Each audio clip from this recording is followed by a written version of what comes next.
In this video, the fourth technical video in this series, we'll take a look at using the media controls to take pictures and to record and play back the audio files within the Project Punch List component. In this app, all of the media files are stored on the mobile device in a permanent location within the device's file system. On iOS devices, the location I've specified is not backed up to iCloud. When the app has connectivity and is synchronized to the back-end server, the media files are uploaded to Amazon S3 storage, and the MySQL database is populated with the S3 URL to the respective media files. When the data is refreshed on the device, all of the media files are downloaded and stored locally within the file system to allow for offline access. The on-device media files are refreshed as required by changes to the back-end MySQL database when synchronization occurs. Once the media files are stored on the device, only the new media files will be downloaded when the list is synced or refreshed. Media files that are deleted from the database will be deleted from the device's file system as well. Let's see how this is accomplished. We'll take a look at the parent list called List Underbar Projects. The project photo field has been designated as an image control type. You may also notice a section displayed for Detail View Properties that includes image capture and storage properties. If I click into this builder, you'll notice that I've designated an upload folder named Media. This is a remnant from my first batch of builds. When I started building this app, I was storing the image files on the alpha server. Later, I switched to S3 storage, so these settings are actually not used, and this is confusing because of the way it is implemented within the builder. If I click on the PhoneGap Considerations link, a help page is displayed that attempts to explain all of these things. In any case, just keep in mind that these image capture and storage properties are not going to be used when uploading to S3. I know this can be confusing because there are so many options and related properties for image capture. Next, I'll click on the Detail View tab and select the media files under the Media and Other Linked Files PhoneGap Application Only section. This is where you specify the upload target, target file name template, cloud storage connection string, download settings, etc. In this case, I'm also displaying progress for uploads and downloads in a placeholder. I've specified the upload target as S3, and if I click on the target file name, you can see the template that I've used. I'm using the device ID in the template to make sure that a duplicate name isn't generated and stored in the MySQL database. I've specified that the media files and all other linked files should be automatically downloaded to the device. The linked files are all of the media files in the child lists. It's important to understand that the settings that are made here in this, the Parent List PhoneGap Media Files dialog box, applies to all of the child lists as well. I'm using the default file system on the device, and I've specified a folder of underbar AA files. I've also checked the option to automatically delete unreferenced files. This helps to keep the folder clean. There's no reason to keep these files that are no longer needed on the device.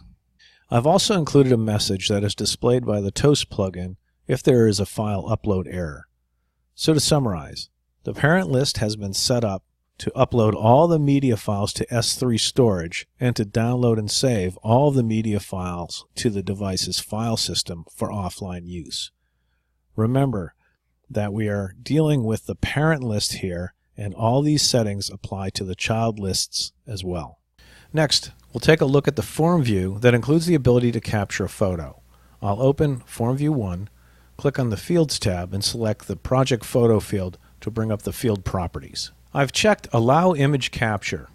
Let's take a look at the image capture settings. Here, I've specified that the image capture method is PhoneGap and that the file should be moved to permanent storage after capture. This prevents the operating system from deleting the images that are by default stored in a temporary folder after they are captured. The temporary folder can be cleaned up by the OS anytime the app is in the background to free up space for a foreground app. So for example, If you've got a phone call that came in just after taking a photo that was saved to temporary file location, when you return to the app, you may find that the photo is missing. So moving these images to a permanent location on the device is important. I've also specified that the private file system should be used. On an iOS device, I don't want these files to be exposed through iTunes or backed up to iCloud.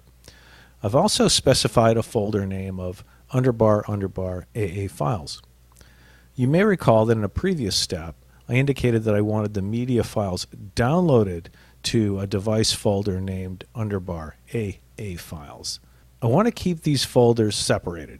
The _AA files folder will contain all the media files that are downloaded from S3 storage. The __ AA files only has the image files that originated from this device. I've also specified the maximum file size in bytes, set the picture source to camera, and set the image quality to 75, and set the max image and width to 2048 pixels, which will compress the image. Once the image is captured, I'm executing some JavaScript to refresh client-side computations. This synchronizes the thumbnail image displayed in the parent list row template with the image that was just captured. In the EXIF settings, I've indicated that the latitude and longitude that are included in the photo's EXIF metadata should be stored in the record's project lat and project lon fields. These fields are used to center the map and indicate the project geographic location on the map. Next, I'll select the Form Layout tab and click on the image data-bound item that is bound to the project _ photo field. In the image capture settings for the form view layout, I've selected Allow Image Capture and indicated that a button should be displayed to bring up the camera.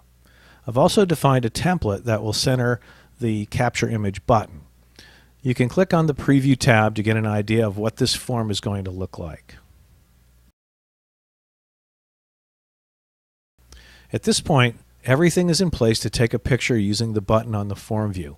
Store the picture in a permanent location within the device's file system, store the latitude and longitude from the photo's EXIF metadata to the correct fields within the current record, and to update the thumbnail displayed in the selected project list row.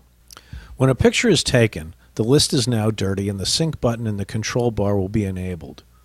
When the user initiates a sync, the image file will be uploaded to an S3 bucket, the S3 file URL will be stored in the MySQL database, and the image will be downloaded from the S3 bucket to the device's file system for offline storage and use.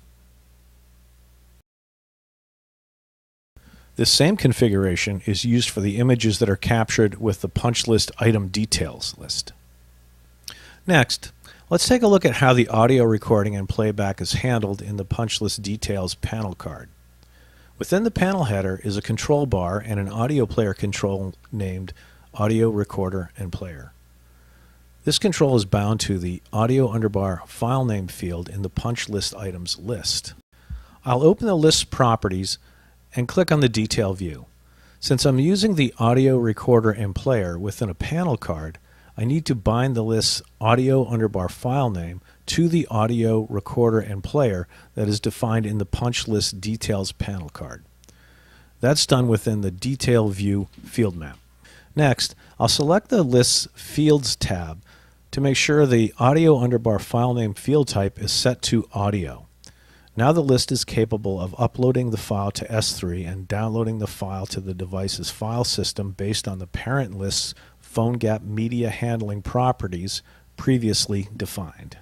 The final piece of the puzzle is to open the Properties tab for the Audio Recorder and Player control displayed in the panel card details list, and to define a handler for the OnSave recording event. In this JavaScript, I'm getting a pointer to the list named list _ punch list _ items, and calling the update list from UX controls method.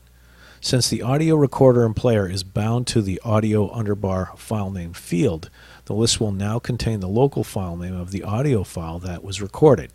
On data sync, the process of moving the audio file to the S3 storage bucket, updating the MySQL database, and downloading the audio file to the local device in the folder we specified for media file downloads is quite similar to the process used for images. At this point, I've covered all the key concepts and details of how the media files are handled in the Project Punch List app. As you have seen, there's an awful lot going on behind the scenes to make sure that all of the data and media files are in sync and properly uploaded and downloaded from an S3 bucket to ultimately store on the device for reliable online and offline use. This is an area that Alpha Anywhere handles very nicely because of the tight integration within the builder and the app server with the client-side and server-side code. As always, I hope you have learned a few things and picked up a few new ideas that you can use within your own applications. Thanks for watching.